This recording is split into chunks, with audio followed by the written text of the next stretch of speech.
কেনাকাটা করতে গিয়ে কি আপনিও এসব কাজ করেন? কেনাবেচার সাধারণ কিছু নিয়মনীতি না মানার কারণে অনেক সময় বাজে অভিজ্ঞতার মুখোমুখি হতে হয় বিক্রেতা ও ক্রেতাকে।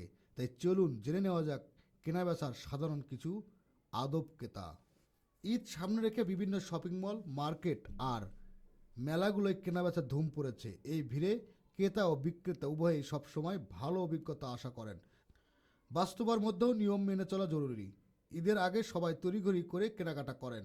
শপিং মলগুলোতে অনেক সময় দেখা যায় কার্ট বা ঝুড়ি মাছ রাস্তায় রেখে গ্রাহক অন্য সেকশনে পণ্য খুঁজছেন।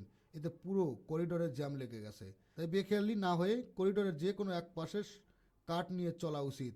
তাছাড়া আগে থেকে কি কি কিনতে হবে সে লিস্ট তৈরি করে নিলে এমন হুটহাট ঝামেলা এড়ানোর সম্ভব। এক্ষেত্রে বিশৃঙ্খলা তৈরি হওয়ার আগেই দোকানের কর্মীদেরও সতর্ক হওয়া উচিত। বিরক্তি প্রকাশ না করে পেশাদারত্বের সঙ্গে ক্রেতার সমস্যার সমাধান করুন। কেনাবেচাকালীন খাওয়া দাওয়া শপিং করার কম পরিশ্রম কাজ নয়। মলের এক প্রান্ত থেকে অন্য প্রান্তে ছোটাছুটি করে হালকা খিদে লেগে যেতেই পারে। তাই যারা রমজান মাসে তো ইফতারের একটা বিষয় থাকে, তবে খিদে পেলেই চকলেট, বাদাম, ফল বা স্ন্যাক্স জাতীয় কিছু তাক থেকে নিয়ে সেখানে খাওয়া শুরু করা ঠিক নয়। প্রথমে আপনার পণ্যের মূল্য পরিশোধ করুন, তারপরে নির্দিষ্ট জায়গায় গিয়ে খেয়ে নিন। অনেক সময় খিদে লেগে শিশু বা বয়স্ক ব্যক্তির শারীরিক অবস্থার অবনতি হতে পারে। সেক্ষেত্রে বিক্রেতার পরামর্শ নিন, তিনি তাৎক্ষণিকভাবে কিছু ব্যবস্থা করে দিতে পারবেন। আর ইফতারের সময় হলে কেনাকাটায় বিরতি দিয়ে আগে ইফতার করে তারপর আবার কেনাকাটা করতে পারেন। খাবার বা পানীয় হাতে নিয়ে ঘুরে ঘুরে পণ্য দেখা ঠিক নয়। অসাবধানতায় কোনো পোশাক বা অন্য পণ্য খাবারে লেগে দাগ লেগে যেতে পারে।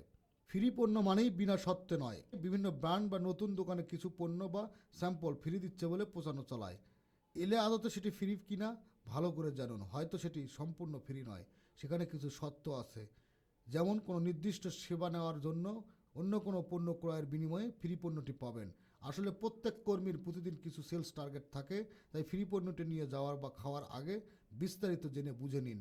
বিক্রেতা অনেক সময় ক্রেতার চাহিদা না জেনেই বা না শুনেই নিজেদের পণ্যের গুণাবলী বর্ণনা করতে থাকেন।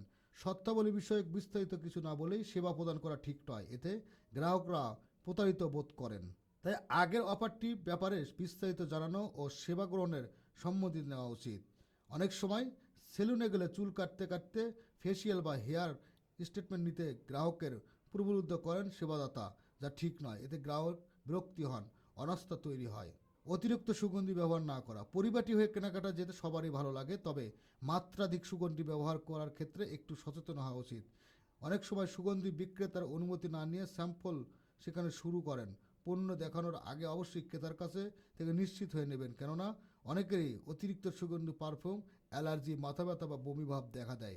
আর বেশি সুগন্ধির কারণে পোশাক ট্রায়াল দেওয়ার পরেও সেটা নতুন কাপড়ে লেগে থাকতে পারে, যা অন্যের জন্য বিরক্তিকর কারণ। তবে নিজের ঘামের গন্ধ যেন পোশাকে না লাগে সেদিকেও খেয়াল রাখা জরুরি। বিভিন্ন নিউজ পেতে আমাদের সাথেই থাকুন।